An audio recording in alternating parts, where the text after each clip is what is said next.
Assalamualaikum warahmatullahi wabarakatuh.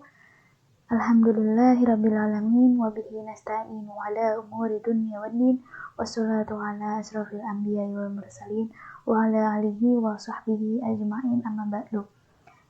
Pertama-tama yang saya hormati kepada Bapak Rektor Universitas Islam Bunga Bangsa Cirebon, Bapak Dr. Hajoman Fatur Rahman MA, yang saya hormati Bapak dosen pengampu Masail Fi'liyah, Bapak Dr. Kiai Haji Abdul Hayy Iman, MAG. Waalaikumsalam. Yang saya hormati Bapak Muhammad Belum sebagai hari ini sebagai narasumber kita pada hari ini, puji syukur kita panjatkan kepada Allah Subhanahu wa Ta'ala. Shalawat serta salam semoga kita tercurahkan kepada junjungan kita Nabi Muhammad SAW. Perkenalkan Bapak, nama saya Aulia dari mahasiswa dari Universitas Bangsa Cirebon semester 3. Pada kesempatan kali ini saya ditemani oleh Bapak Ustaz Abdul sebagai tokoh masyarakat. Pada kesempatan kali ini saya ingin mewawancarai Bapak mengenai masail fiqhiyah. Masail fiqhiyah tidak hanya membahas persoalan fikih hukum ibadah, namun meliputi pula persoalan akidah dan akhlak. Pada kesempatan yang nilainya seperti ini, akibat dampak media sosial bisa mempengaruhi kehidupan keberagaman.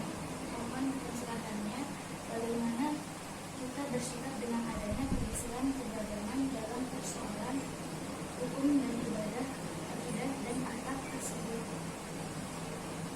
Baik, terima kasih. Enggak, memang sekarang ini kita menghadapi satu era yang mungkin lompatannya begitu jauh, berbeda dengan masa ketika saya masih muda. Tentu pergeseran perkembangan yang begitu cepat ini, terutama di era milenial yang dengan begitu cepatnya harus informasi yang bisa didapatkan dengan mudah, kemajuan teknologi yang sangat besar, siapapun akan mudah mendapatkan informasi. Dan informasi yang didapatkan ini tentu beragam. Ada informasi yang mungkin bisa kita terima sebagai informasi yang valid, tapi tidak sedikit pula dari pengaruh media sosial teknologi tadi, ternyata tidak informasi itu ternyata tidak valid, bisa jadi malah kebohongan, kesalahan, bisa jadi hal yang sesat.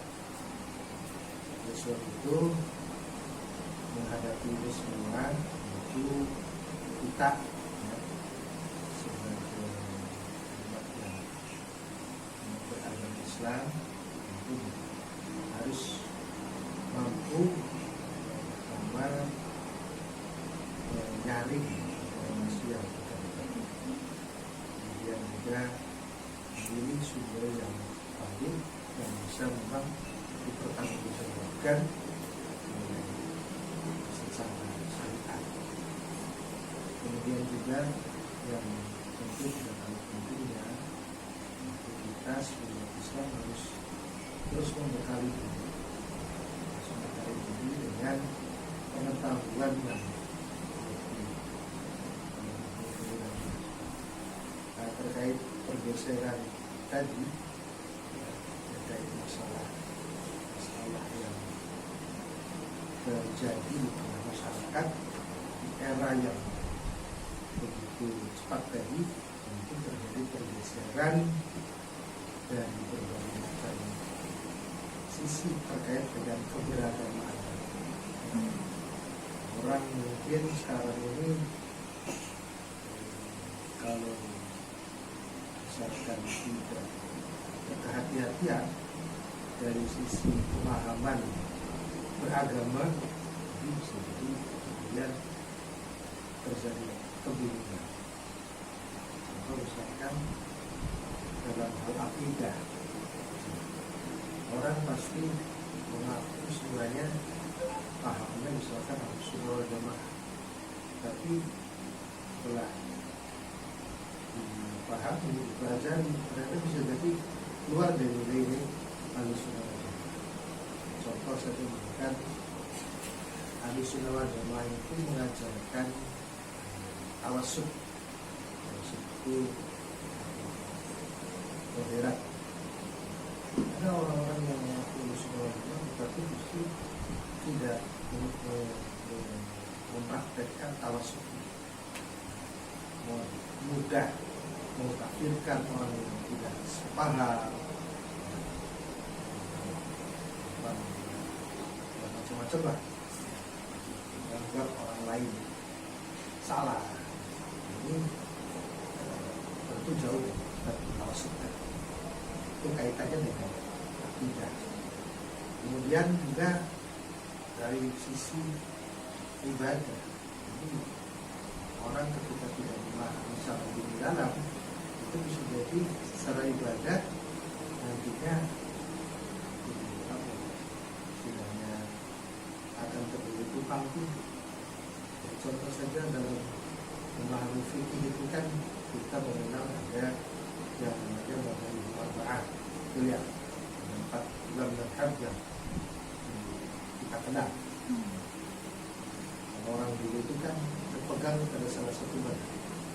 Sekarang ini karena derasnya informasi, orang bisa menyerap informasi apapun, sementara pemahaman terhadap masalah mazhab itu yang kurang.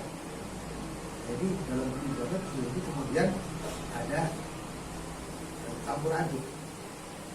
Kita ngakunya misalkan ini ternyata mencampur aduk. Nah, karena kesalahan memahami informasi yang ada dalam media sosial, teknologi informasi sekarang. Terlebih lagi terkait masalah akhlak. Nah, sekarang itu kebiasaan, perilaku, kemudian juga norma-norma yang ada, ini kan orang sudah kadang-kadang kurang memperhatikan masalah akhlak secara. Jadi mempengaruhi juga berasnya harus teknologi informasi dan berasnya media sosial. Dan itu membuat masyarakat, terutama kalangan generasi muda, ini kadang-kadang sedikit banyak kemudian bergeser dari nilai-nilai ajaran agama yang harus dipeganginya. Contoh misalkan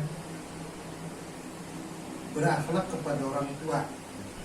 Jadi zaman sekarang kadang-kadang anak-anak itu ke orang tua itu kayak bukan ke orang tua. Jadi kalau pengaruh itu kalau teknologi. Terus contoh saya kira itu ya, tidak sudah dari sisi ibadah juga, dan dari sisi itu dari hal-hal yang lain pun ketika kita tidak bijak dalam media sosial menggunakan teknologi, maka khawatirkan kemudian kita salah dalam memahami keberagamaan kita. Ini tentu jangan sampai itu ya. Terima kasih kepada Bapak Idom atas waktu dan kesempatan yang telah diberikan untuk dua acara pada hari ini. Kami sangat mengapresiasi pengalaman dan wawasan Bapak yang telah Bapak bagikan, informasi yang sangat berharga, terutama dalam arti bagaimana kita bersikap dengan adanya berbagai peradaban